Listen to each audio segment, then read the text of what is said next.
del Señor. Bien, le damos gracias a Dios por esta tarde preciosa. Gracias, amada pastora Joana, por ayudarnos dando inicio pues a la clase con la oración, ¿sí?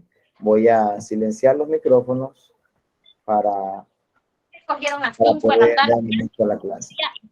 Solo unos minutitos por ahí. Ya le voy a apuntar si la caligrafía que me dijo que iba a hacer, ya la hizo. Por eso hay que silenciar los micrófonos. Ahí sí. Bendito sea Dios. Muy bien. Vamos a iniciar. Hemos enviado algunas tareas anteriores, ¿cierto? Y qué bueno es que la mayoría están al día con sus tareas. Eso es bueno, eso es muy importante, que la mayoría estén al día con sus tareas. Les cuento un chiste, ¿les parece? Ojalá les guste el chiste. Dice que Juanito le preguntó a la profesora, profesora, ¿usted me castigaría por algo que no hice? Y la profesora le dijo, no, ¿cómo te voy a castigar por algo que no has hecho? Y él le responde, bueno, pues gracias porque no hice la tarea. Entonces, algunos de ustedes quizá se han preguntado sobre las tareas, ¿qué tienen que ver, cierto? ¿Qué tienen que ver las tareas que hemos enviado? La tarea número 5 consistía, por esa razón, en que ustedes hagan una observación de las investigaciones que ustedes mismos hicieron y qué encontraron de nuevo en aquello.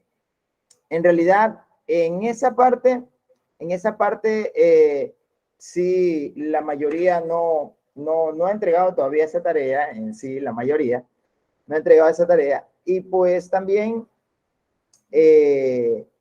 la mayoría quizá tampoco no entendió el objetivo de la tarea, ¿no? Y era de las mismas investigaciones que ustedes hicieron, pues, que algo que les llamó más la atención.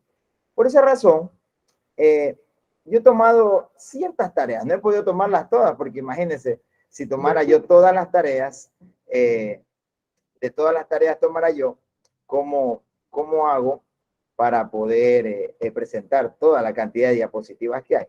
Pero he tomado de unas cuantas tareas y pues bueno, los que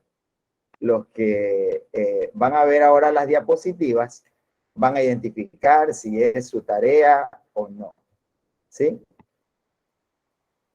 Perfecto. Entonces, quiero iniciar viendo sobre lo que es hermenéutica, ¿cierto? Y todos ya han hecho la tarea de lo que es hermenéutica.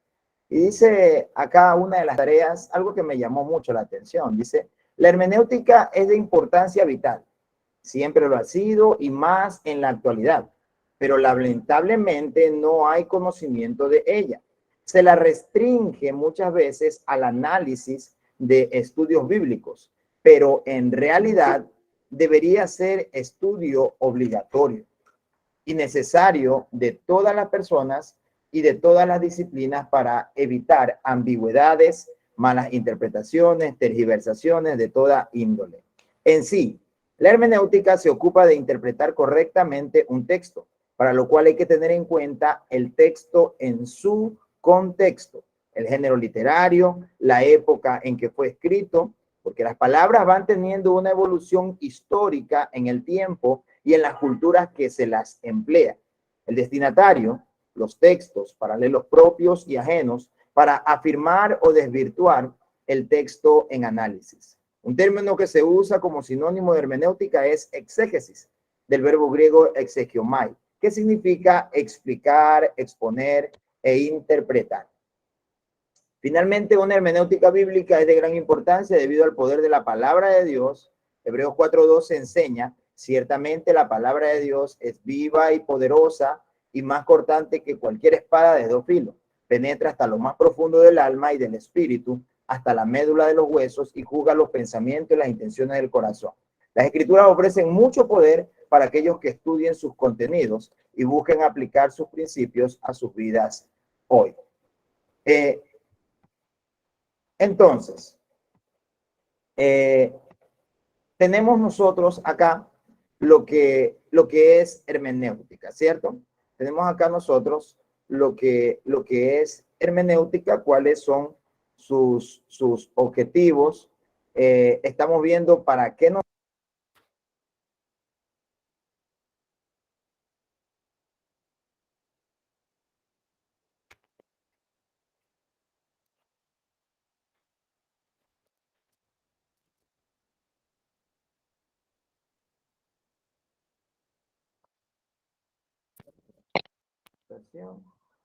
al parecer creo que no vieron la diapositiva.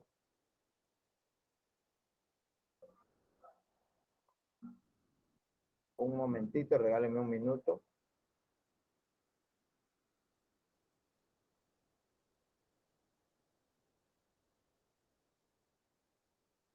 A ver, entonces vamos a coger una ventana. Ya, ahí sí. Entonces, hablamos de hermenéutica, ¿cierto? Y la mayoría de ustedes, pues, han hecho su tarea de hermenéutica. Ustedes han hecho su tarea de hermenéutica y, pues, cada uno ha sacado su concepto. Y es que la hermenéutica, como lo vimos anteriormente en la diapositiva anterior, resulta que la hermenéutica es de vital importancia y mucho más en la actualidad. Sin embargo, dice, pero lamentablemente no hay conocimiento de ella. Se la restringe muchas veces al análisis de estudios bíblicos, pero en realidad debería ser estudio obligatorio y necesario de todas las personas y de todas las disciplinas para evitar ambigüedades, malas interpretaciones y tergiversaciones de toda índole.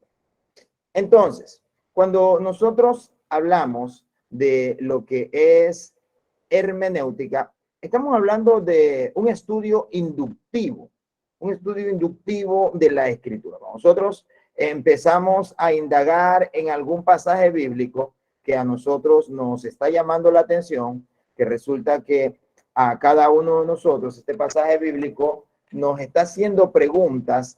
No debemos simplemente imaginarnos lo que nosotros creemos, sino por el contrario, nosotros debemos de investigar. Ahí entra en acción la hermenéutica, porque nos ayuda a eso, a hacer las investigaciones correctas, a utilizar los materiales correctos, qué sé yo, compendios bíblicos, comentarios, diccionarios, estudiar el contexto de la historia que estamos revisando en la escritura. Para todas esas cosas nosotros utilizamos la hermenéutica. Sin embargo, cuando hablamos de exégesis, no podemos decir que exégesis y hermenéutica es lo mismo. Miren lo que es exégesis de acuerdo a las tareas que ustedes mismos han hecho. En los últimos años ha habido gran énfasis en la correcta interpretación de la Biblia. Para interpretar la Biblia con precisión es indispensable la exégesis. Esta palabra viene del griego exegiomai y se define como hacer que algo sea conocido por completo a través de una explicación cuidadosa o por revelación clara. En los estudios bíblicos, la exégesis tiene que ver con el estudio cuidadoso de la Biblia, con el propósito de entenderla, enseñarla o predicarla correctamente. Entonces, esos son los objetivos de la exégesis. Volvamos nuevamente a la hermenéutica. Estamos hablando que la hermenéutica nos ayuda a nosotros a poder hacer un estudio inductivo, a ingresar en ese estudio, a tratar de indagar en las referencias que hay sobre aquel pasaje bíblico. Pero la exégesis, podemos decir ahora, en otras palabras, que nos ayuda a nosotros a interpretar qué quiso decir el autor. ¿Qué fue lo que en realidad quiso decir el autor? La hermenéutica nos provee las herramientas y haciendo una exégesis correcta, nosotros vamos a entender y vamos a encontrar qué fue lo que quiso decir el autor cuando nosotros encontramos en la escritura un pasaje bíblico que nos está llamando la atención, ¿sí? Entonces, ahí exégesis. Este comentario me gustó. Mira lo que dice. Cabe destacar que la palabra hermenéutica está interrelacionada con exégesis, pero no significa lo mismo, porque hermenéutica es la interpretación de la Biblia en hechos conforme a la Biblia, y exégesis es la interpretación de la Biblia, pero critica donde el hombre de su propia redacción o punto personal extrae su significado. Por eso les digo a ustedes que al hablar de exégesis, estamos hablando del estudio de qué quiso decir el autor. Cuando nosotros hacemos hermenéutica, indagamos dónde estuvo el autor, qué hacía el autor por allí, qué hacía la persona a la que estamos estudiando en la escritura, qué hacía Jesús en Samaria, qué hacía Jesús en Judea, qué hacía Jesús por allí. Pero cuando hacemos exégesis, queremos saber qué era lo que él quiso decir. Cuando nosotros vemos las parábolas, dice que las parábolas tenían un objetivo primordial para el pueblo de Israel. ¿Por qué? Porque teniendo oídos no querían oír y teniendo ojos no querían ver. Gente que conocía tanto de la escritura, que había estudiado tanto, que conocían las leyes, en un tiempo en el cual los catedráticos, en otras palabras, eran muchos, las personas que estaban estudiando la escritura eran muchas. ¿Por qué? Porque se encontraban bajo el yugo romano y los romanos venían arrastrando toda la influencia griega. Los griegos eran personas muy inteligentes. Ellos eran personas muy sabias, muy inteligentes, les gustaba estudiar muchísimo. Dice que el rey Ptolomeo, este hombre tenía todos los libros que existían hasta ese tiempo, los tenía todos. Pero resulta que observando en su biblioteca, conversando un día, el rey Ptolomeo se da cuenta de que le falta un libro. Y el libro que le faltaba era el libro de la ley.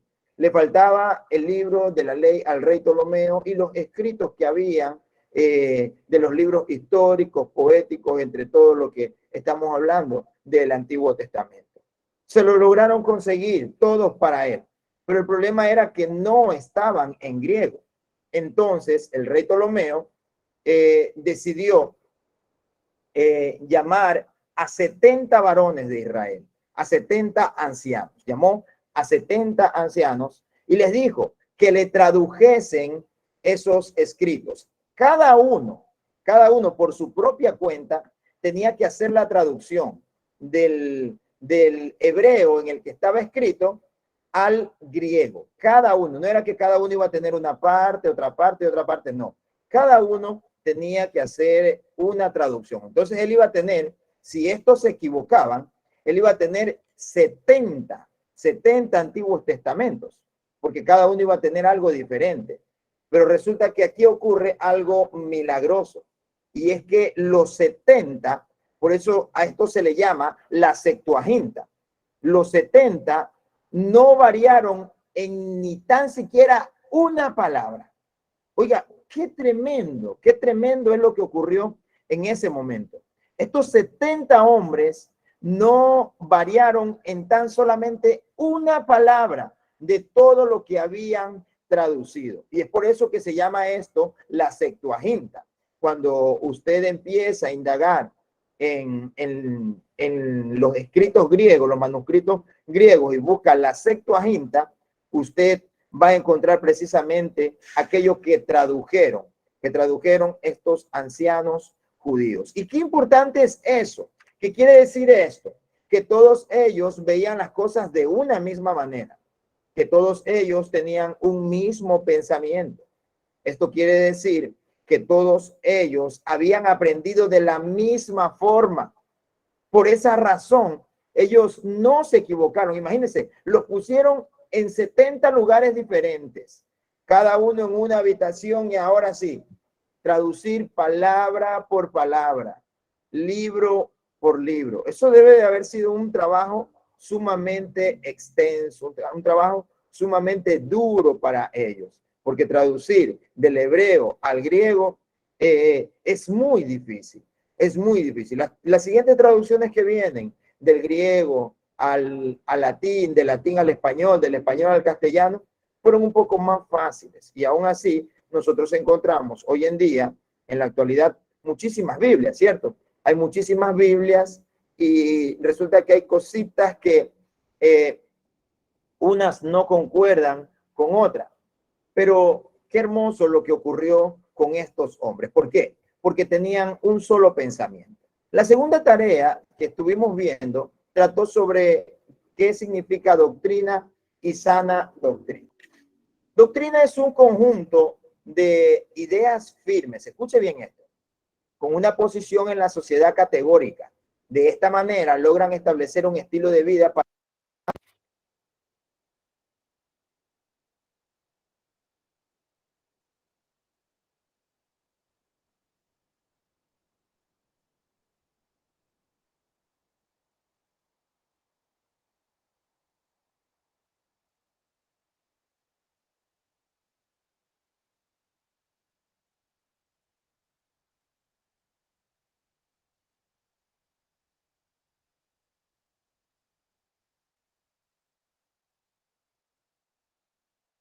a las personas para que estos las vean como verdaderas, bien sea que estas ideas sean propuestas por un solo sujeto o un grupo determinado. Observen la parte de arriba. Se define como doctrina un principio particular enseñado o promovido, un cuerpo o sistema de enseñanza relativo a un tema en particular, dogma, precepto, creencia. Entonces, doctrina en su sentido más amplio podría ser cualquier enseñanza o creencia enseñada por cualquier persona. Continuamos con el concepto de doctrina. Doctrina es el conjunto de principios, enseñanzas e instrucciones que se consideran válidas. Pertenecen a una escuela que puede ser literaria, filosófica, política, militar o al dogma de una religión. La doctrina se relaciona con la disciplina y con todo lo que sea objeto de enseñanza, que pueda propagarse de diferentes maneras, como a través de la educación, predicaciones, opiniones de personas reconocidas o con autoridad de la literatura, e incluso por medio de las religiones. Observemos nosotros ahora qué es lo que significa la palabra doctrina. Notemos claramente, de acuerdo a las tareas que cada uno de ustedes han investigado, que doctrina es un conjunto de principios, un conjunto de enseñanzas, un conjunto de directrices que nosotros podríamos recibir constantemente. Y estas se consideran válidas en un momento. Pueden pertenecer a una escuela que puede ser literaria, filosófica, política, militar o inclusive a una religión. Y la doctrina se relaciona con la disciplina y con todo lo que sea objeto de enseñanza, que pueda propagarse de diferentes maneras, como a través de la educación, las predicaciones, opiniones de las personas reconocidas o con autoridad.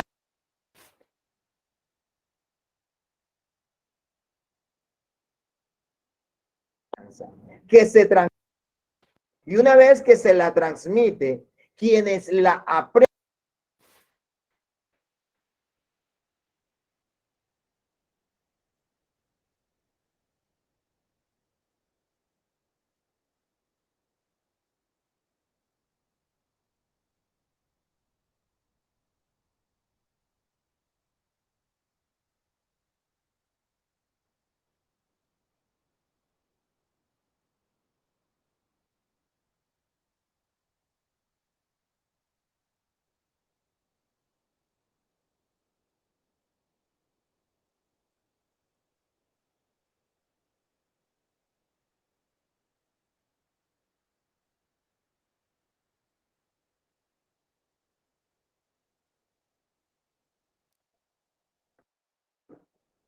a ver, esperamos que ahí se haya arreglado.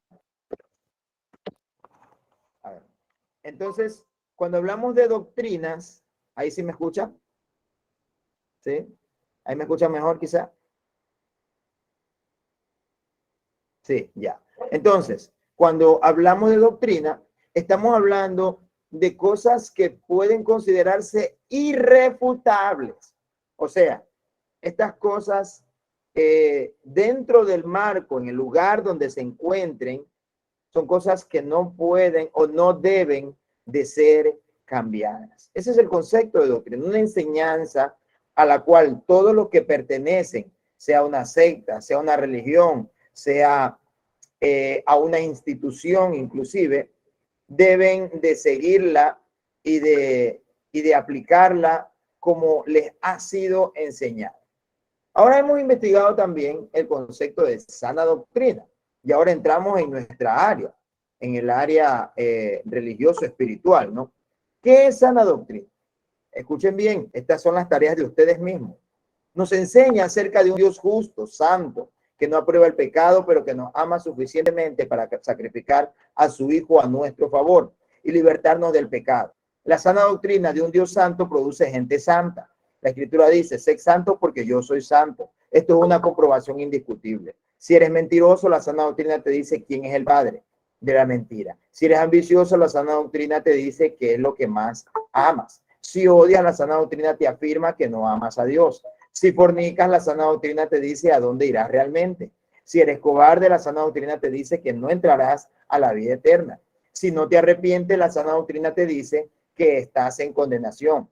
La sana doctrina te dice que mires, cuides, que no caigas, etcétera. ¿Cierto?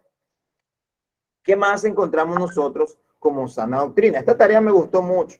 Como doctrina dice, la noción de doctrina también está vinculada al cuerpo de un dogma formada por proposiciones ciertas e innegables y a principio legislativo. La enseñanza de doctrinas y dogmas se conoce como adoctrinación, un término que suele ser utilizado en sentido negativo para hacer referencia a la reeducación de personas en un contexto donde no se da espacio a la pluralidad de opiniones o la libre búsqueda del conocimiento. Los regímenes totalitarios y las sectas se encargan de adoctrinar a los súbditos. Entendamos esto. El recibir una doctrina, el aprender una doctrina, muchas veces se vuelve algo que viene a cambiar inclusive la educación de las personas. Alguien dijo un día que si el profesor te dice que 2 más 2 son 6 y él te lo continúa diciendo, tú tienes que decir que son 6 porque él sabe por qué lo dice. Y pues hay muchas personas que, digámoslo así, también han creído cosas de la misma forma, porque se lo han dicho, esto es así, ni siquiera lo han podido comprobar con la palabra, ni siquiera han hecho un estudio hermenéutico y exegético, y simplemente las personas lo han tomado como algo aceptable. Han aceptado que 2 más 2 es 6, aunque en su interior siempre van a vivir pensando que la realidad es que 2 más 2 es 4. La sana doctrina de la Biblia. ¿Qué es la sana doctrina de la Biblia? La Biblia expone la sana doctrina de nuestro Señor Jesucristo. Dios bendice a los que guardan esta sana doctrina, pero para guardar correctamente la sana doctrina de la Biblia, tenemos que entenderla correctamente.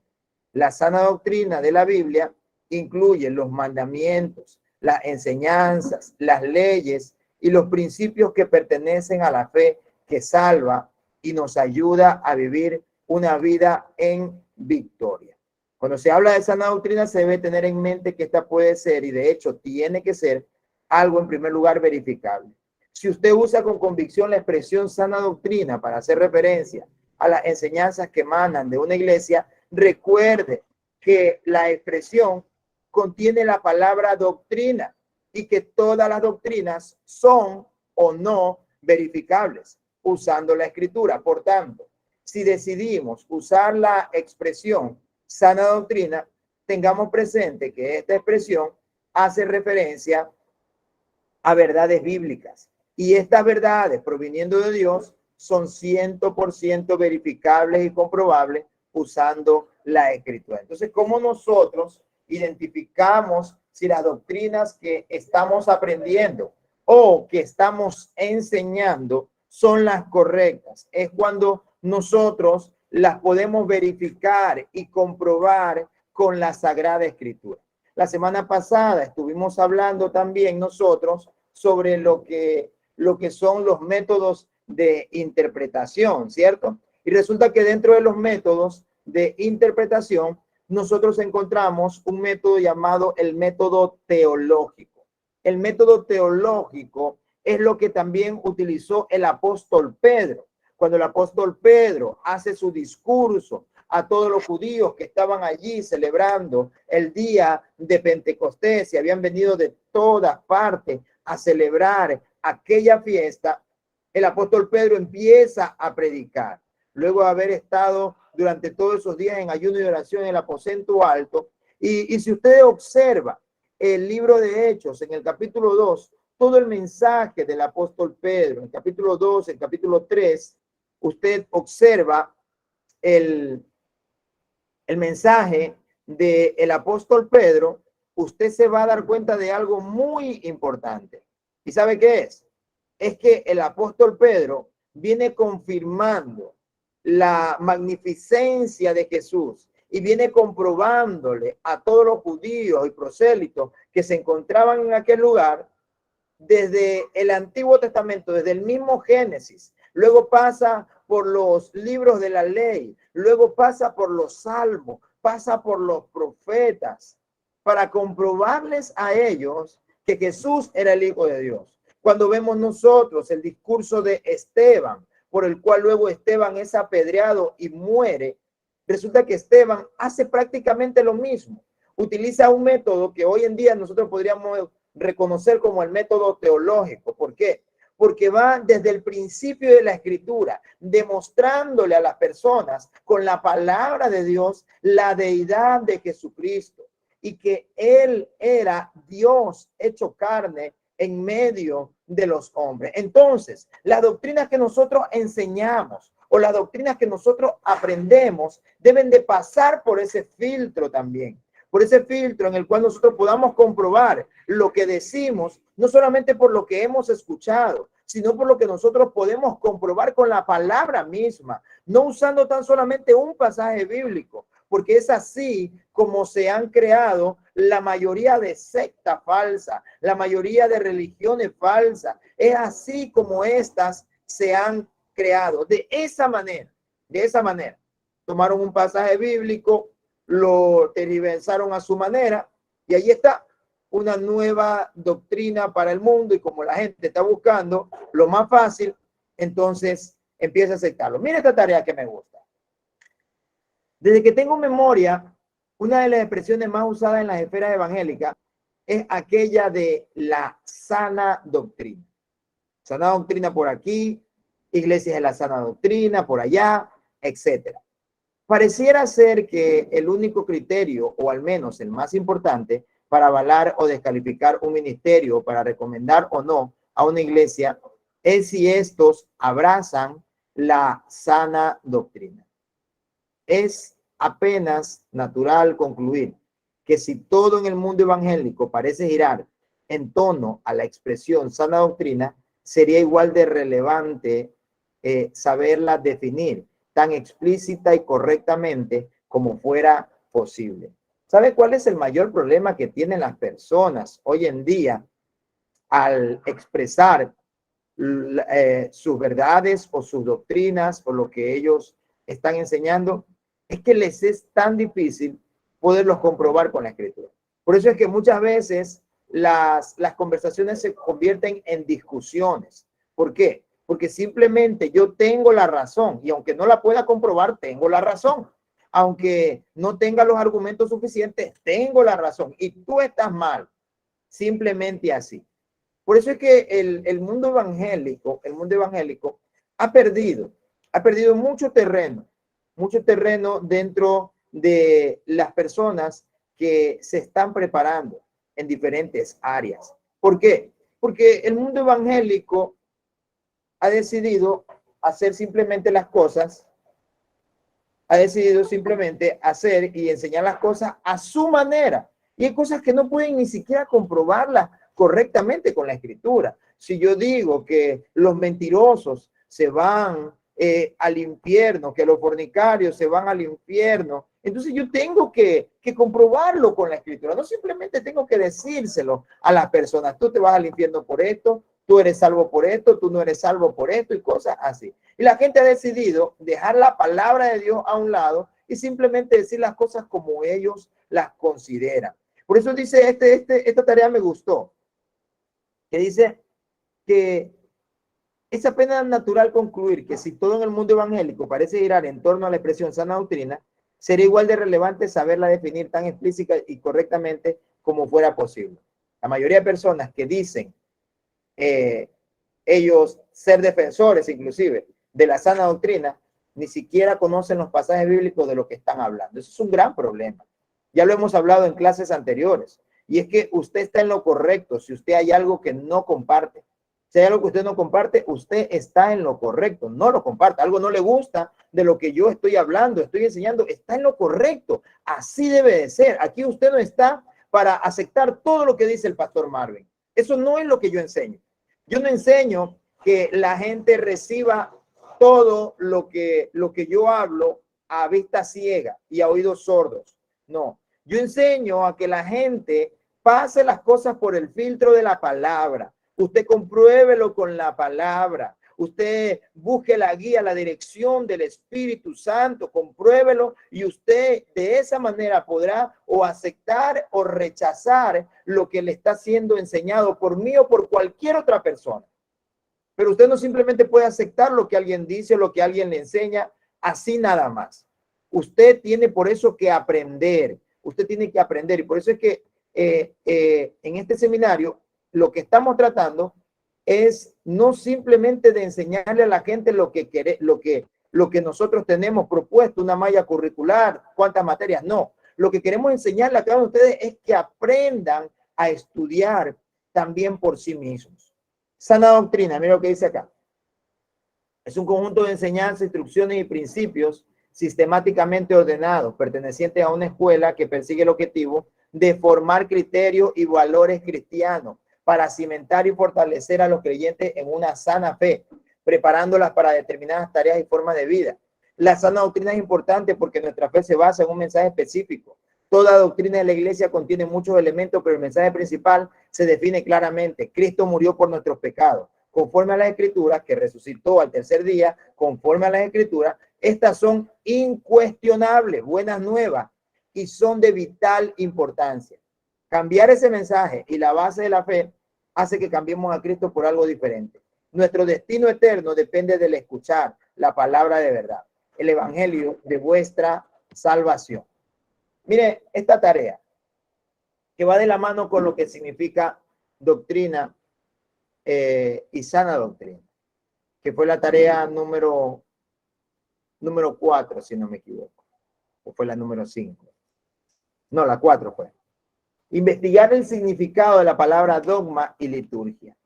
Dogma es un punto esencial de una religión, una doctrina o un sistema de pensamiento que se tiene por cierto y que no puede ponerse en duda dentro de su sistema. Liturgia, conjunto de prácticas establecidas que regulan en cada religión el culto y las ceremonias religiosas. Entonces, ¿a dónde quiero llegar con la presentación de sus propias tareas también? ¿Sabe a qué quiero ir con esto? A que nosotros hemos conocido a Dios mucho más por lo que solamente nos ha sido enseñado que por lo que nosotros mismos hemos indagado.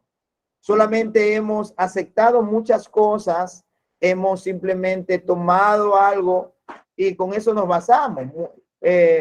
Un estudio de eclesiología en el cual se estaba viendo el crecimiento de la iglesia muestra que hay más de un 40% de la iglesia, o sea, de cada 10 creyentes, hay más de 4 personas que no estudian la palabra. No la leen sino cuando van a la iglesia. No la leen sino cuando van al culto. Cuando están en su casa la leen, pero no la entienden.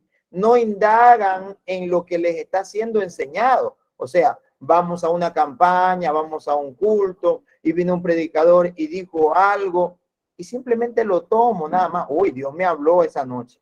Y ciertamente Dios le habló y Dios nos habla de muchas formas. No estoy refutando ni diciendo que no es correcto y no está bien escuchar la palabra de Dios en donde quiera que estamos. Yo predico la palabra de Dios todos los días, pero les enseño a la iglesia que ellos también estudien lo que les está siendo enseñado, para que puedan comprobar lo que es verdad.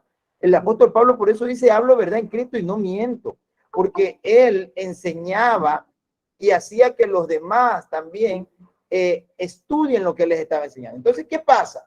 Que no hemos conocido a Dios lo suficientemente. No hay raíces en la mayoría de cristianos. Hay cuántos cristianos en la actualidad que solamente ha vivido apartándose y apartándose una y otra vez. Usted lo ve cayendo y levantando, cayendo y levantando. Haga una observación de qué clase de cristianos eran estos. Y usted va a encontrar, eran cristianos que no congregaban, eran cristianos que no leían la palabra, eran cristianos que no leían, que no oraban, eran cristianos que no se sujetaban a los pastores, eran cristianos que no les gustaba recibir la palabra de Dios, no hacían un estudio de la escritura. Y por esa razón, lo que más encontramos son esa clase de cristianos que viven apartándose una y otra vez. Lo primordial es que no han conocido a Dios. Ese es el problema en sí de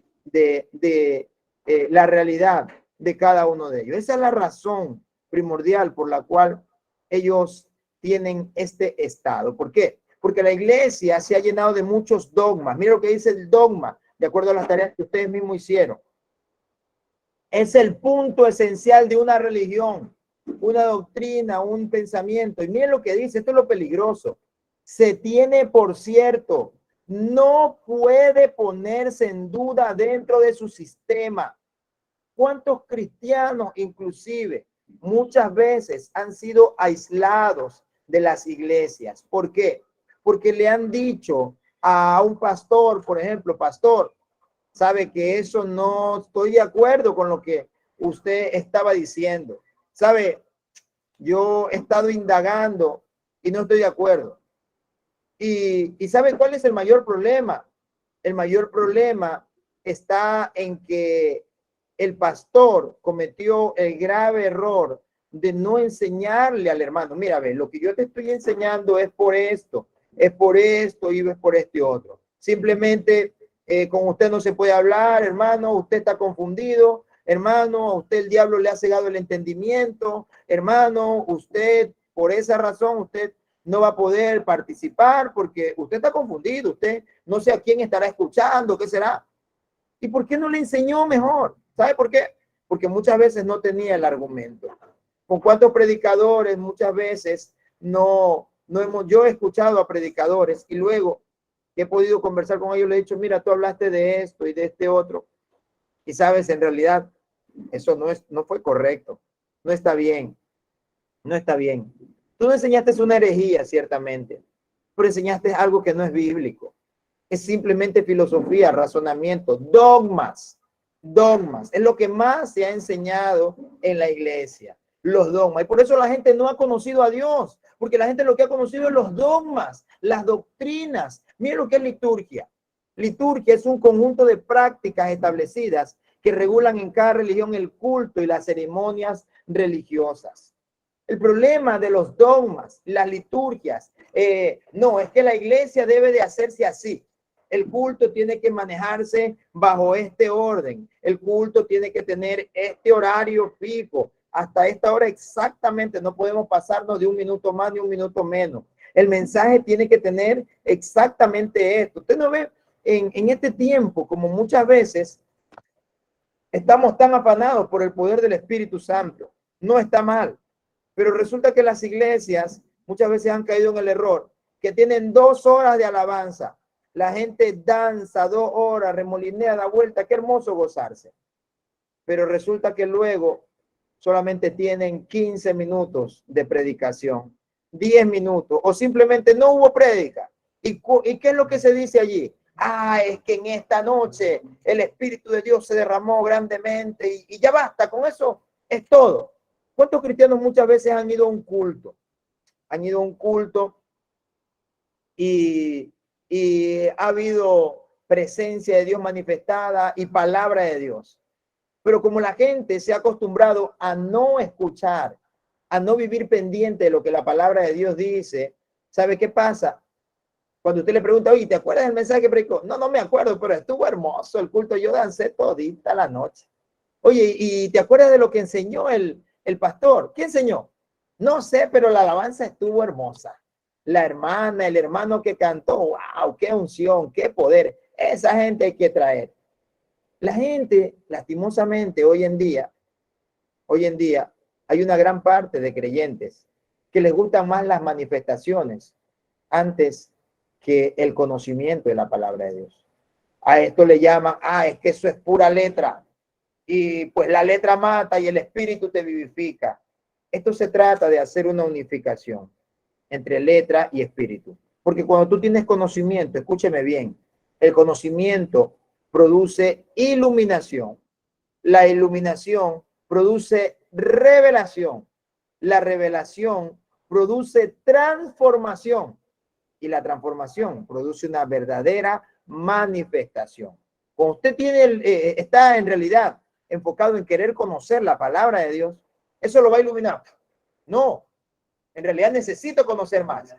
Y usted indaga y le viene la revelación. La palabra se le revela por sí misma. Cuando usted empieza a estudiar la Biblia en realidad y lo hace con interés, cuando usted lo hace con interés, usted se da cuenta que la palabra se le revela sola y usted está estudiando un pasaje bíblico y se acuerda de otro. No, pero algo así decía acá y algo así dice acá. Y usted está haciendo un estudio inductivo de la palabra de Dios.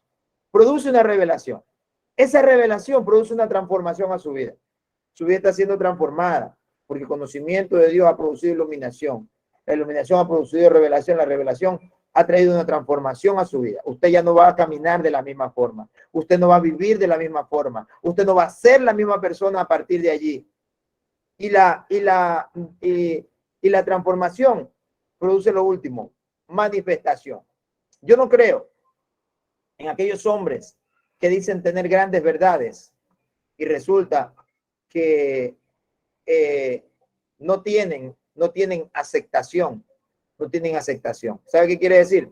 Es que la realidad es que su verdad no es verdad, es simplemente un dogma más, es simplemente un dogma más de los muchos que existen. Y continuamos, porque hoy vamos a hablar de quién es Dios. Amén. ¿Quién es Dios? Esta es la lección número 2. En definición, es de suma importancia entender correctamente a Dios, porque una falsa idea acerca de Dios es idolatría.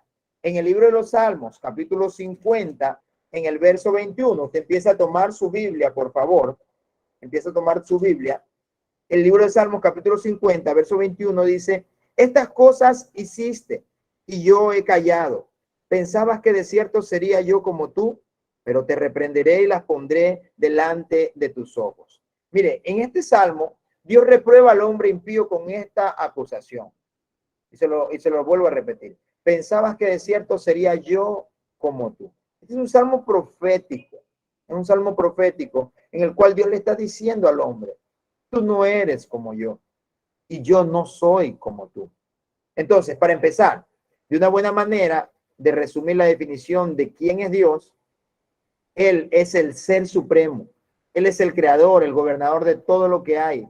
Él es autoexistente, es perfecto en bondad y en sabiduría. Entonces, entendamos en primer lugar esto, que Dios no es como nosotros. Eso es lo primero que usted tiene que entender. Dios no es como nosotros y nosotros no somos como Dios. Somos su imagen, somos su semejanza, sí, somos hechos por su mano, por su palabra. Él ha hecho muchas cosas también en nuestra vida y con su mano Él formó al hombre, le dio vida y le sopló aliento. Por eso somos nosotros la semejanza del Señor. ¿Por qué? Porque dentro de los atributos que son compartidos de Dios para con nosotros, los atributos naturales de Dios son su soberanía,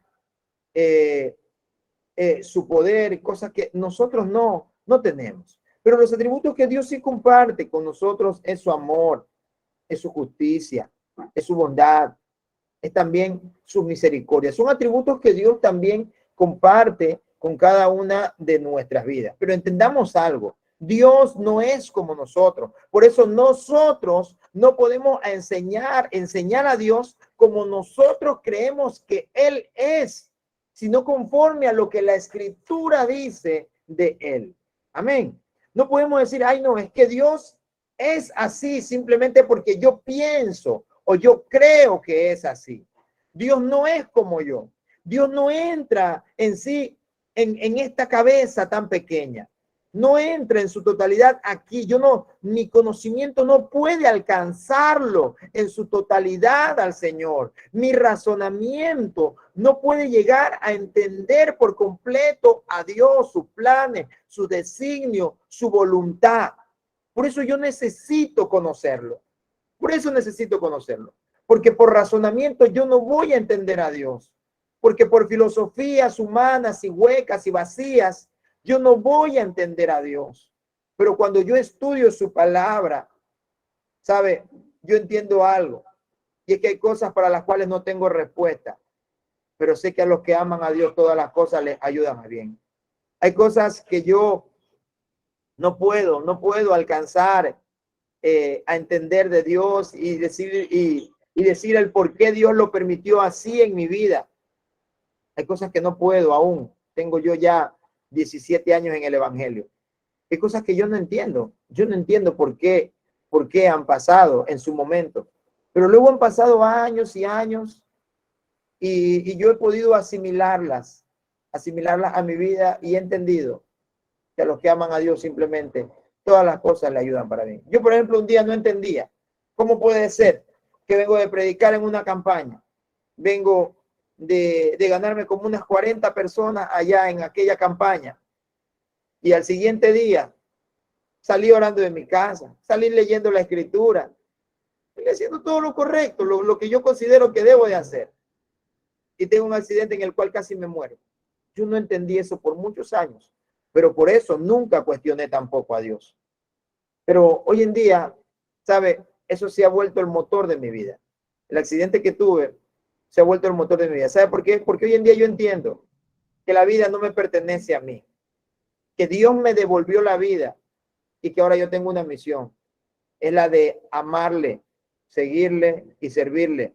Porque por la ciencia yo no podía salvarme, porque por mis medios tampoco podía salvarme, pero Dios hizo la obra. Y aún el mismo médico que me operó, él me lo dijo a mí. Y por eso eso quedó tan grabado en mi mente y en mi corazón. Y él me dijo, solo la mano de Dios puede ayudarnos a que esto salga bien. Y yo entiendo, yo digo, yo cómo me voy a apartar de Dios si mi vida ya no es mía.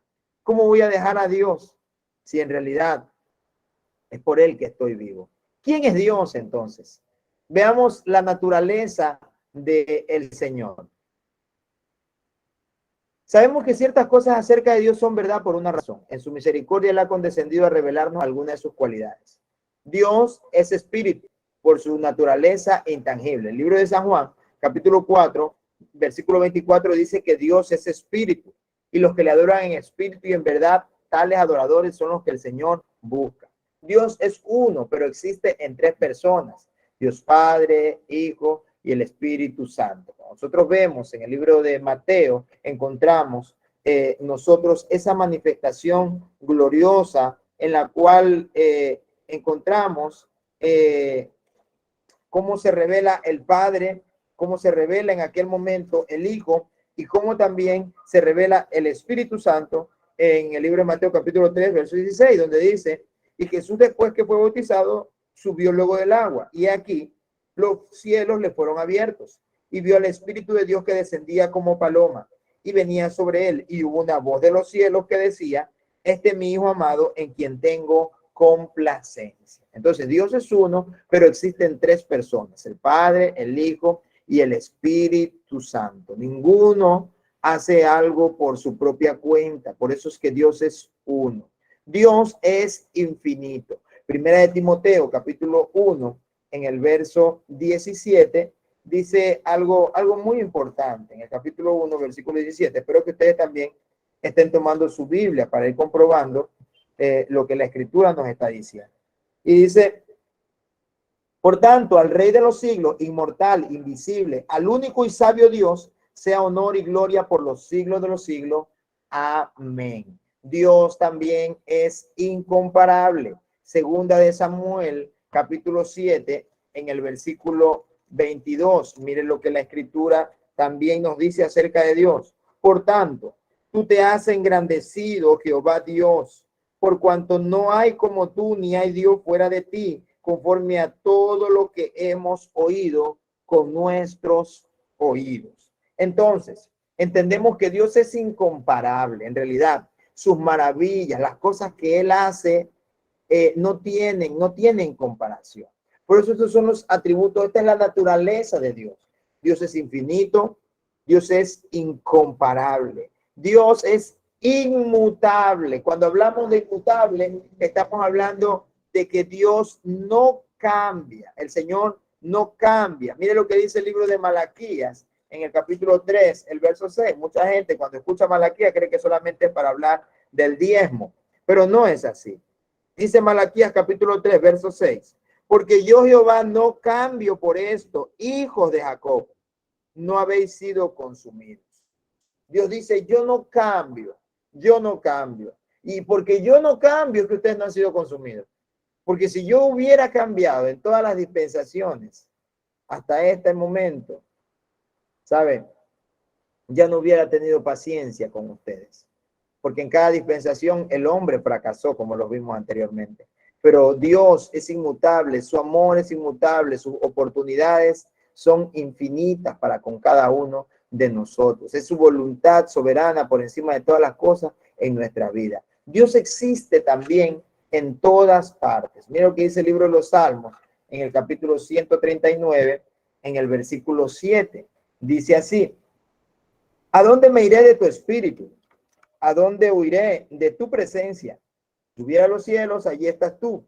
Y si en el Seol hiciere mi estrado, aquí, allí tú estás. Si tomara las alas del alba y habitar en el extremo del mar, aún allí me guiará tu mano y me tomará tu diestra. Dios está en todas partes. Esto es lo que hablamos de que Dios es omnipresente.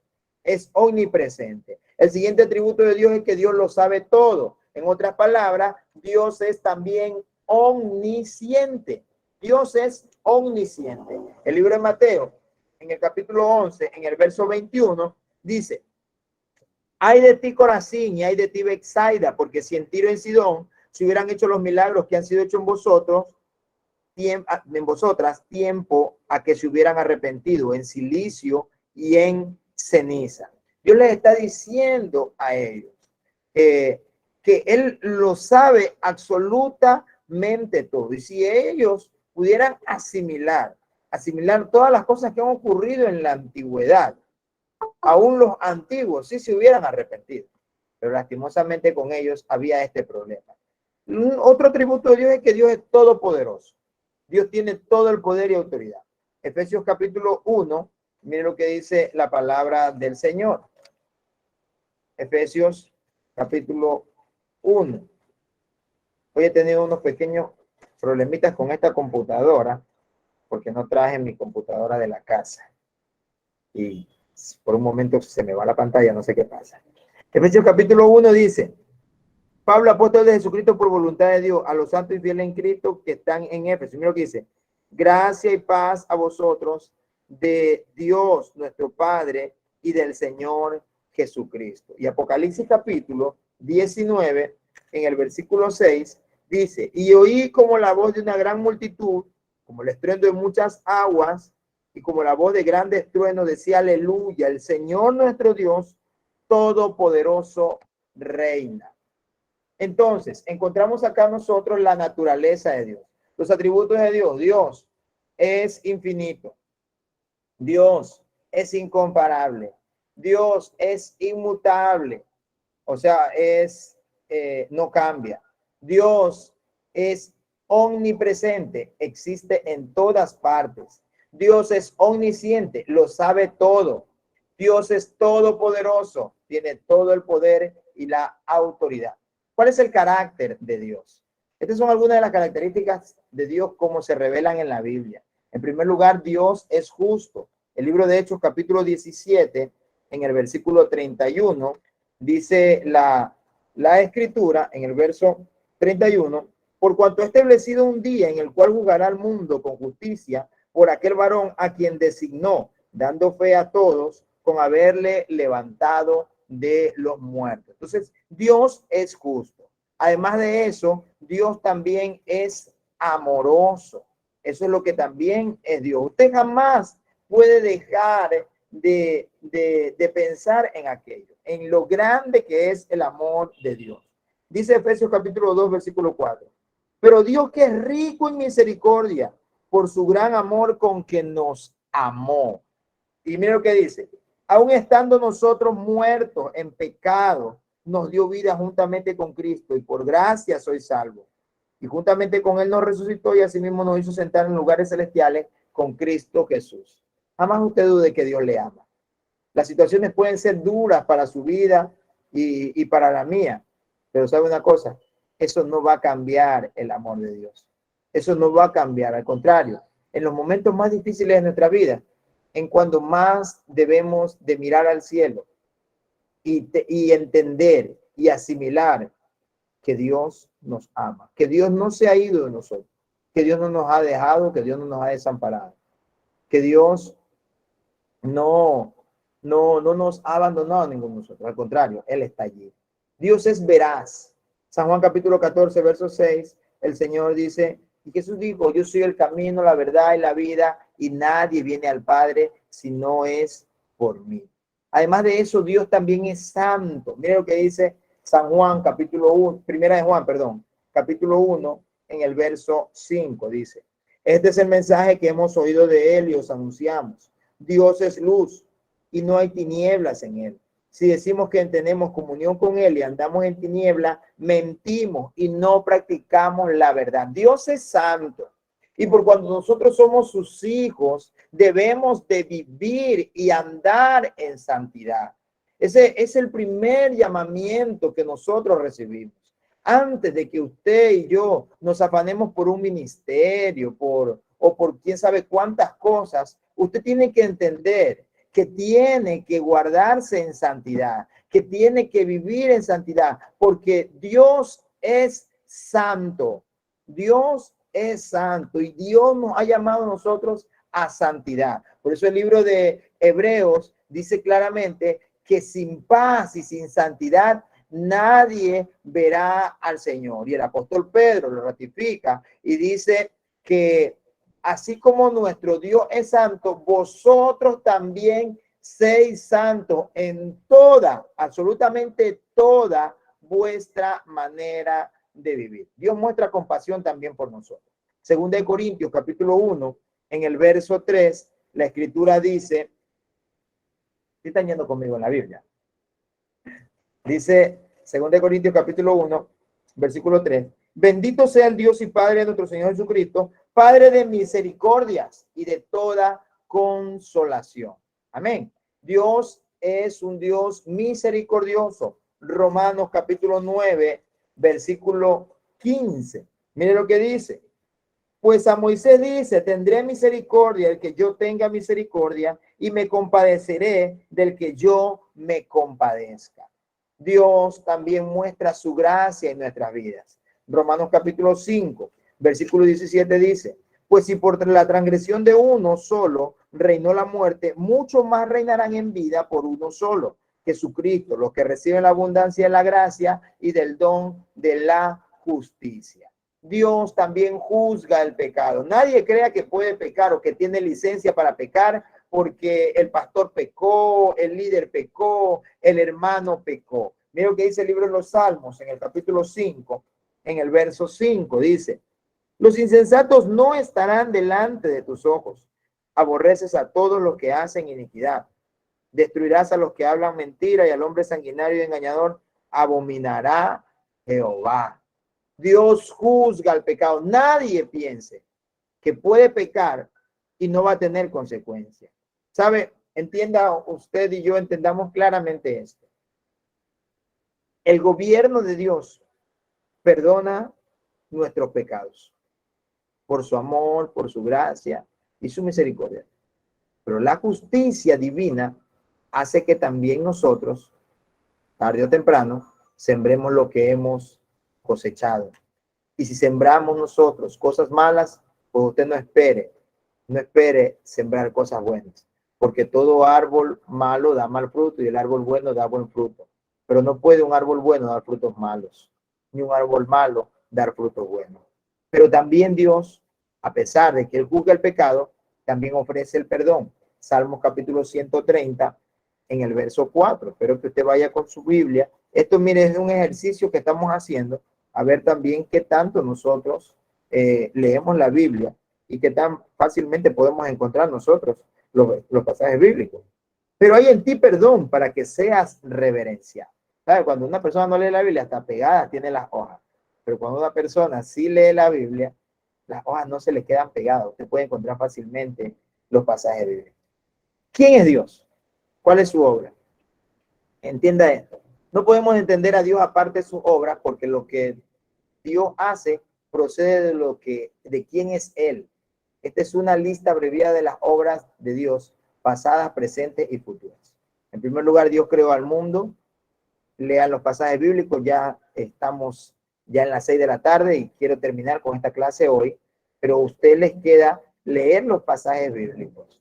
Y pues sobre esta parte de acá, esta partecita de aquí, de quién es Dios y su obra, se va a manejar la tarea de esta semana. Vamos a entender a quién es Dios conforme a las obras que Él ha hecho. Entonces, usted va a leer los pasajes bíblicos que aquí encuentra, y usted va a decir lo que usted entiende de quién es Dios conforme a las obras que Él hace. En primer lugar, Dios creó al mundo. Dios sostiene activamente al mundo. Ejecuta su plan eterno, incluye la redención del hombre, la maldición del pecado y de la muerte. Él lleva a la gente a Cristo, disciplina a sus hijos y juzgará al mundo. ¿Quién más es Dios? Dios es personal. Muchas veces las personas se imaginan a Dios como un ser impersonal y poco interesado por el mundo, pero no es así. La Biblia dice que Dios nos amó y está tan interesado en nosotros que llegó al punto de enviar a su propio Hijo a morir por nosotros para que nosotros podamos vivir por Él. San Juan capítulo 3, versículo 16 dice que de tal manera Dios amó al mundo, que ha dado a su Hijo unigénito para que todo aquel que en Él crea no se pierda, mas tenga vida eterna. Está la condenación, que los hombres amaron más las tinieblas que la luz porque sus obras eran malas. Amén. Dios nos ama y quiere lo mejor para nosotros. Él está a tu lado ahora y sabe lo que estás pensando en este momento y quiere que seas feliz. La Biblia nos enseña que Dios no es una cosa ni un concepto. Dios es un ser sumamente personal. Tiene un corazón, al igual que nosotros, también tiene emociones profundas. Dios se entristece. Cuando la humanidad se corrompió en los días de Noé, a Dios le dolió en su corazón. En ese capítulo 6, versículo 6, dice: y se arrepintió Jehová Dios de haber creado al hombre, porque todos los designios de los pensamientos de su corazón eran solamente el mal. Y le dolió en su corazón. A Dios le dolió. Y se arrepintió Jehová de haber hecho al hombre. El pecado a Dios le provoca ira. Dios se goza en sus hijos cuando lo obedecen. La Biblia dice en el libro de Sofonías 3:17 que se gozará sobre ti con alegría, callará de amor y se regocijará sobre ti con cántico. Pero también dice que Dios se enoja y la Biblia testifica una y otra vez la ira del Señor. Entonces, solo a través del Hijo nosotros podemos tener el perdón de los pecados, reconciliación con Dios y salvación eterna. Entendamos esta parte. Dios es personal, escúcheme bien. Dios es personal. Y lastimosamente muchas veces nosotros hemos visto a Dios como alguien que simplemente está allí para caernos encima en el momento en el que hagamos algo malo. O Dios está mirándonos solamente para castigarnos. Y mucha gente vive una vida sin felicidad. Vive una vida en la cual no tiene paz, en la cual no tiene felicidad. Y lo peor de todo es que están conociendo a Dios, están en el camino del Señor. Pero ¿por qué no es feliz? ¿Por qué no tiene paz? ¿Sabe por qué? Porque Dios no se ha vuelto su amigo. Porque Él tampoco no se ha hecho un amigo de Dios. Porque la gente se aleja de Dios porque dice: no, yo ya fallé, ya no puedo hacer nada más, yo ya no vuelvo, ya no sigo, ya no hago, no voy a poder volver a levantarme. Y la gente prefiere alejarse de Dios antes que reconciliarse con Él. ¿Sabe por qué? Porque no han tenido una intimidad, no han tenido una verdadera comunión con Dios. ¿Sabe qué era lo que hacía que Adán y Eva sean tan santos en el huerto del Edén? Era la comunión que ellos tenían con Dios. Algunos eruditos aseguran que Adán y Eva todos los días hablaban con Dios. Todos los días, primordialmente Adán. Por eso ese día Dios viene y busca a Adán, lo llama a Adán y Adán ya no sale, porque Dios todos los días venía a buscarlo a Adán. Y ese día Adán ya no era el mismo. Y no es que Dios no sabía dónde se encontraba, era que no era el mismo Adán del día de ayer, de la tarde de ayer, de hace un momento quizá. Había cambiado totalmente. Su comunión se irrumpió por el pecado. Dios tiene que ser personal para cada uno de nosotros. Usted no permita que nadie le haga ver a Dios como un Dios que lo va a condenar por algo que usted ni siquiera entiende, por algo que ni siquiera le ha sido enseñado correctamente. Por eso usted conozca a Dios, haga de Dios su amigo personal, hágalo de Dios. ¿Cuánta gente hoy en día está mandando a todo el mundo al infierno? Tú te vas al infierno porque te vistes así, tú te vas al infierno porque tú hiciste esto, hiciste esto. La gente no habla de ese Dios personal, el Dios que lo ama, el Dios que Él mismo se va a encargar de pulirlo, de cambiarlo, de mostrársele a esa persona. Y es por eso que la gente muchas veces no quiere buscar a Dios. ¿Por qué? Porque piensan que para acercarse a Dios tienen que cumplir con todos los dogmas, con todas las doctrinas, con todas las liturgias que otro le ha dicho que tiene que hacer. Y la gente no quiere eso en realidad. Y eso tampoco es lo que quiere Dios. Dios no quiere que la gente simplemente haga lo que otro le ha dicho. Dios quiere que la gente lo conozca a Él. Usted y yo tenemos que conocer a Dios. Si usted no puede presentar a un Dios de amor, es porque usted no lo ha conocido. Amén. Si usted no puede presentar a Dios como un Dios de amor, es porque usted no ha conocido en realidad el amor de Dios para con su vida. Si usted no puede presentar a un Dios santo, a un Dios soberano, es porque usted no ha experimentado la soberanía de Dios sobre su vida. Ese es el problema que tiene la gente hoy en día. Que la gente está presentando a Dios por medio de dogmas. La gente está presentando a Dios por medio de doctrinas. La gente está presentando a Dios por medio de liturgias. Y a Dios hay que presentarlo por medio de su palabra. Decirle a la gente, Dios te ama.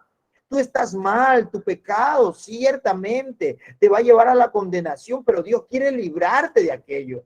Dios quiere sacarte de allí. Dios quiere cambiar y transformar tu vida. Muchos ven a Dios como un ogro. Muchos por haber tenido un padre abusivo, por haber aprendido una religión legalista, miran a Dios con desconfianza. No se atreven a tener una intimidad con Él. Piensan que Dios solamente está listo para castigarlo por cualquier pequeñez. Pero hoy, yo quiero que usted entienda algo y usted vea a Dios como Él es. Dios es un Dios de amor. Cuando vemos nosotros las clases anteriores, por eso prefería extenderme un poco más con lo que fue dispensaciones y pactos. ¿Sabe para qué? Para que ustedes puedan ver todo lo paciente que es Dios y todo lo bueno que es Dios, que aún hasta el final, imagínense, hasta después de que el anticristo se manifieste y aún para aquellos que se queden del arrebatamiento de la iglesia, para ellos hay promesa, para ellos hay un pacto y ese es el pacto milenial. Ese es el reino milenial. Aún para ellos. ¿Por qué? Porque Dios es un Dios de amor. Es así. Dios es un Dios que ama. Es un Dios que perdona. Es un Dios que tiene paciencia. Es un Dios clemente, piadoso, justo. Y lastimosamente los dogmas y las doctrinas no nos han dejado enseñarlo a Dios así. Es cierto, tenemos que enseñar cómo la gente debe de conocer a Dios y todas las consecuencias de deshonrar a Dios, de pecar contra Dios. No podemos enseñarle a la gente solamente que Dios está allí para castigarlo, como si Dios fuera un ogro. La gente no quiere acercarse a Dios por esa razón.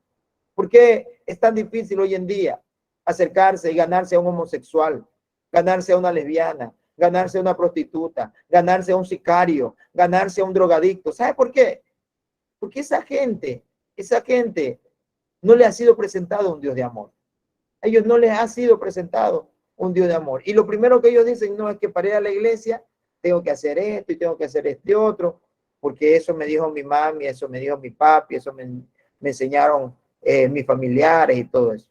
Y la gente no quiere ir a la iglesia porque no entiende que necesita ir a tener una comunión íntima con Dios. Por eso la gente viene a Cristo y muchas personas no duran mucho tiempo. ¿Por qué? Porque se les enseñó dogmas, se les enseñó liturgias, se les enseñó doctrinas, pero no se les enseñó comunión con Dios. No se les enseñó el poder de la oración, no se les enseñó el amor por la palabra, no se les enseñó esas cosas. Y eso no lo fundamentó en realidad. Y esa gente se nos va rápidamente. Esa gente se nos va rápidamente. Otros ven a Dios como el Dios Santa Claus. Al otro extremo, muchas personas piensan que Dios es tan amoroso que jamás exigiría nada de nosotros. Pensamos que Él nos da una licencia para hacer lo que nos da la gana, sin consecuencia. Pero veremos que Dios es justo, santo, y con Él no se juega.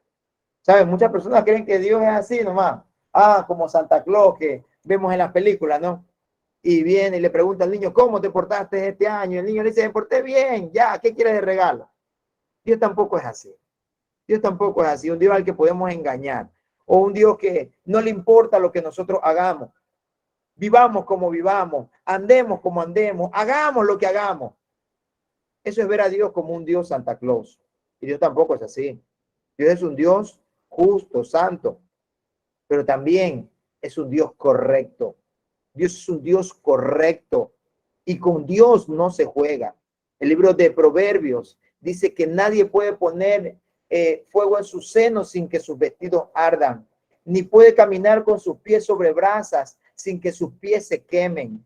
Todo el que juega con fuego se termina quemando, pero el que hace lo correcto, este agrada al Señor. El Señor dice, y mis ojos pondré sobre los fieles de la tierra, y el que ande en el camino de la perfección, este me servirá. Es así Dios. Dios tampoco es un Dios que pueda hacer lo que quiera y Dios me ama. Ese es otro problema de cómo muchas personas han presentado a Dios. Un Dios liberal, un Dios que a Él no le importa lo que tú hagas, a pesar de eso, te sigue amando. Y es verdad que Dios te va a seguir amando, es verdad. Pero la gente no ha entendido que ellos tienen que amar a Dios y que amar a Dios es honrarlo, que amar a Dios es buscarlo, que amar a Dios es respetarlo, que amar a Dios es temerle también, caminar con temor y reverencia delante de Él todos los días de su vida. Y por eso muchas veces hacen lo que se les da la gana porque piensan que no van a haber consecuencias. Pero tarde o temprano esas mismas consecuencias le van a hacer ver a ellos que Dios está pendiente de cada uno de nuestros caminos. Otros miran a Dios como el Diosito, como si Él fuera una mascota para buscar buena suerte o un osito Teddy. Pero a través de la palabra, nosotros vamos a ver que Dios es santo, temible, omnisciente, omnipresente, omnipotente. Y es mucho más grande de lo que nosotros podemos imaginar. También se ve a Dios de otra forma, como la fuerza de Star Wars. Hay muchos que miran a Dios como si fuera electricidad y nada más. Una fuerza impersonal que se puede manipular. No lo ven como un Dios personal. Pero aquellos que conocen y respetan a Dios, quienes podemos conocer y respetar, sino una fuerza para controlar. En la brujería se concibe de esta manera. Si sabes hacer encantos apropiados, puedes usar esa fuerza para hacer obras espirituales. Muchos tratan a Dios de esa manera. Ofrecen sacrificios y hacen actividades pensando que así activan la buena suerte de Dios. Algunos piensan que por sus obras, que por sus méritos, o porque han hecho algo, por esa razón ya se han ganado el favor de Dios y pueden hacer lo que quieran en esta tierra y con eso tapan ese hueco, en otras palabras. Otros lo consideran a Dios como un amuleto, el Dios de la buena suerte. Muchos tratan a Dios como si fuera un amuleto para la buena suerte. Llevan una cruz, un santo con ellos para protegerlo de malas ondas. O tal vez pueden ganar la buena suerte con acciones religiosas, contribuciones a la iglesia, oraciones de unción. Si cumplen estos deberes religiosos, no importa su estilo de vida, se ha cumplido los requisitos del Dios para la buena suerte. Los israelitas trataron de hacer eso en una batalla contra sus enemigos. Y a pesar de Dios decirles el contrario, salió a la guerra, llevando con ellos el arca del pacto que contenía los 10 mandamientos. Y pensaban que estas tablas le traerían buena suerte. Pero con Dios, una vez más, no se juega. Él los dejó que sean conquistados para enseñarles a no tratarlo como si él fuera un dios pagano. ¿Sabe? Esta historia de Primera de Samuel, capítulo 3, si no me equivoco, muestra que las personas no pueden querer jugar con Dios y usar a Dios para su conveniencia. A Dios hay que honrarlo, hay que respetarlo. Y cuando no se lo hace, pues sabes, lastimosamente, el que tengas el arca, como los israelitas la tenían allí, no quiere decir que vas a ser librado del mal. Al contrario, el mal vendrá, no porque el arca no tenga poder, no porque la presencia de Dios no tenga autoridad sobre tus adversarios, sobre tus enemigos, sobre los planes del maligno, no, sino porque el mismo pecado del hombre provoca que vengan duras y grandes consecuencias. Hay una historia, y con esto terminamos en esta tarde, de un joven que encontró al Dios verdadero.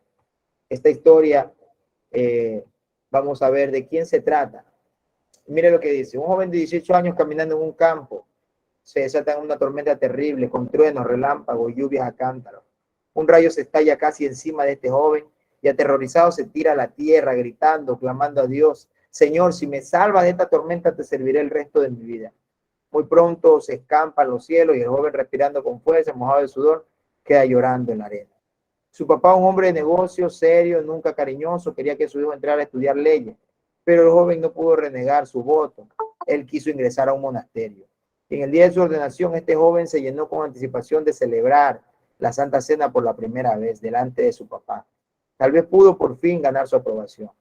Después de la ceremonia buscaba la afirmación de su padre, pero en lugar de un abrazo de felicitaciones o una sonrisa de celebración, recibió silencio formal y serio y una mirada de menosprecio y rechazo. Destrozado, este joven se abalanzó hacia los deberes del clérigo. Si no pudo ganar el amor de su papá, tal vez Dios podría ser conquistado por su esfuerzo sincero. Dice que este joven oraba y ayunaba más que todos los demás en el monasterio. Pasaba horas y horas diariamente haciendo penitencias, confesando sus pecados, y el sacerdote, un anciano, se sentía condenado de escuchar la recitación monótona de sus pecadillos. Dice que un día este sacerdote gritó: estoy harto de escuchar tus confesiones tontas día tras día. Tus pecados me aburren. Si te vas a confesar, comete algún delito digno de una confesión. Mata a tu papá, comete adulterio, cualquier cosa que no sea lo mismo, hora tras hora de confesar tus pecadillos insignificantes. En realidad da risa, pero es una gran realidad. Pero el joven no aceptó ningún consuelo. Su sentido de culpa e inferioridad creció y creció hasta llegar a ser insoportable.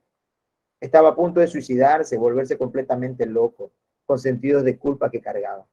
Su confesor, un hombre sabio, le asignó a estudiar y enseñar la Biblia, específicamente el Nuevo Testamento. Este joven se puso a estudiar con intensidad como siempre, y un día sus ojos cayeron sobre este versículo en el libro de Romanos: el justo vivirá por fe. En aquel momento este joven sintió una carga levantarse de su espalda. Sus músculos se relajaron, su corazón se inundó de paz y se le salieron las lágrimas. Y por fin se dio cuenta: no tengo que ganar mi salvación. No tengo que obrar para ganar el amor y aceptación de mi Padre Celestial. Este joven experimentó un nuevo nacimiento espiritual y vio a Dios por medio de nuevos ojos.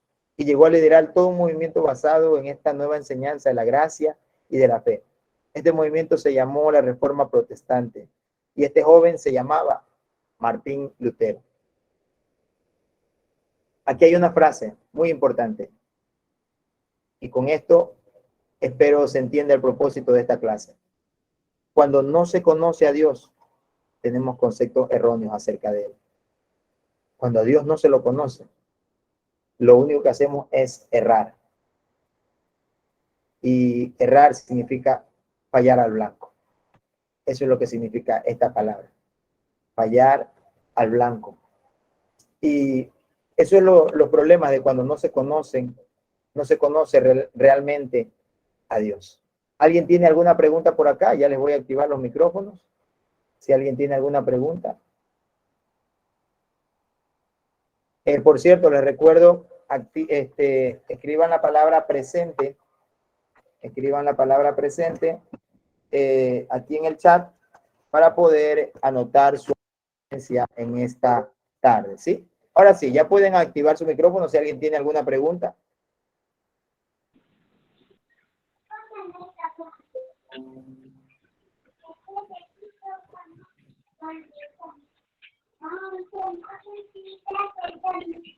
¿Nadie tiene ninguna pregunta? Amén. La verdad, casi muy inquieta porque no le aprecié audio pésimo, bajísimo. Sé que también tengo problemilla con mi internet, pero de verdad que el audio demasiado bajo. Esperaba por querer entender, pero casi no. Entonces traté de estar sin el... Ay, carajo, no me pegue. Poder lograr entender algo, porque de verdad que me todo.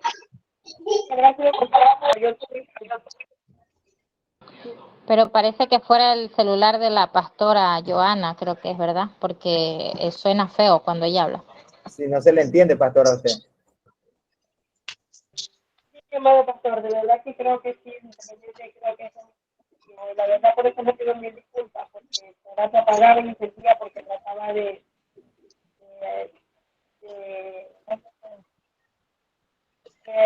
bueno, tratar de entenderlo, pero no logré casi nada, y apagaba para poderme tratar al oído.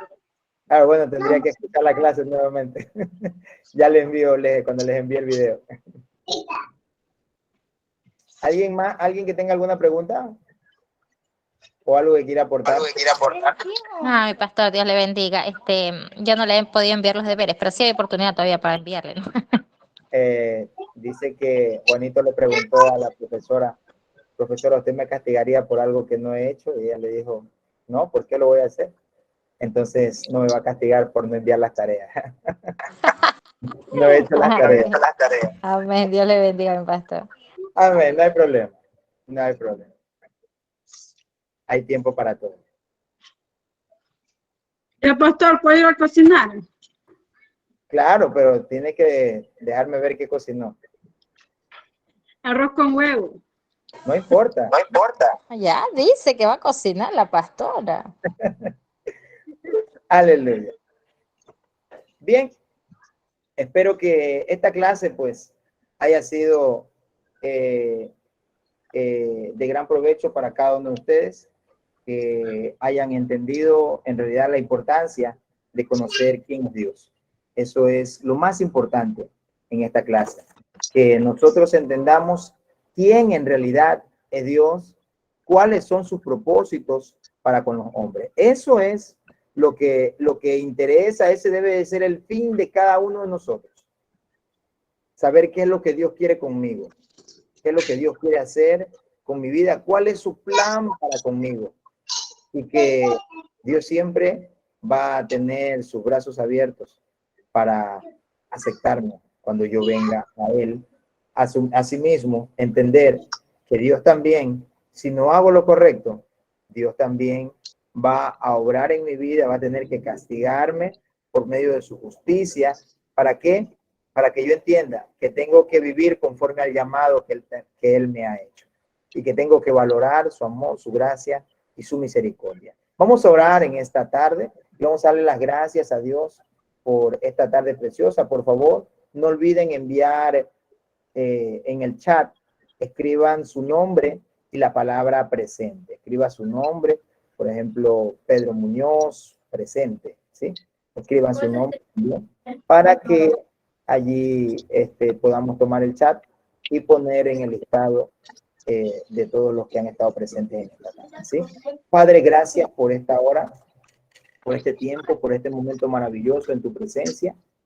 En esta hora te pedimos, Señor, ayúdanos a que durante este periodo de estudio, Señor, nosotros podamos conocerte cada día más. Ayúdanos a tomar lo bueno, Señor, a desechar lo malo y a entender realmente, Dios mío, todo lo que tú quieres que nosotros conozcamos, poderoso Dios.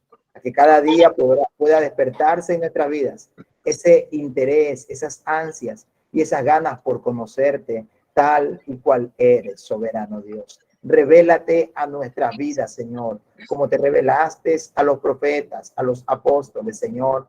Revélatenos también a nosotros para que nosotros podamos expresar toda tu magnificencia al más grande nivel. Señor, te damos la gloria porque tú eres bueno y porque para siempre son tus misericordias. En el nombre de Jesús. Amén y amén. Bien, que el Señor les bendiga a cada uno de ustedes. Les envío un abrazo también a la distancia. Y pues con la ayuda del Señor, nos vemos en la siguiente clase, ¿sí? Amén. Amén, pastor. Amén, pastor. Dios le bendiga. Amén. Amén. Amén. Dios le bendiga. Amén. Bendiciones. Por cierto, Amén. pastor, ¿a dónde envío los deberes? Que no sé cómo enviar. Los deberes me los envían por interno. Sí.